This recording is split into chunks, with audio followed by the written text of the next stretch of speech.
FIFA world cup 2026-এর knockout পর্বের প্রথম পর্ব রাউন্ড অফ 32-তে মুখোমুখি হতে যাচ্ছে দক্ষিণ আফ্রিকা এবং স্বাগতিক কানাডা।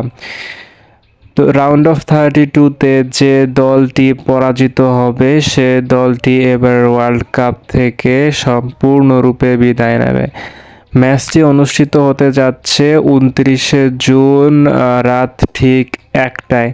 এই ম্যাচটি দিয়েই রাউন্ড অফ 32 এর যাত্রা শুরু হতে যাচ্ছে এবারের ওয়ার্ল্ড কাপে।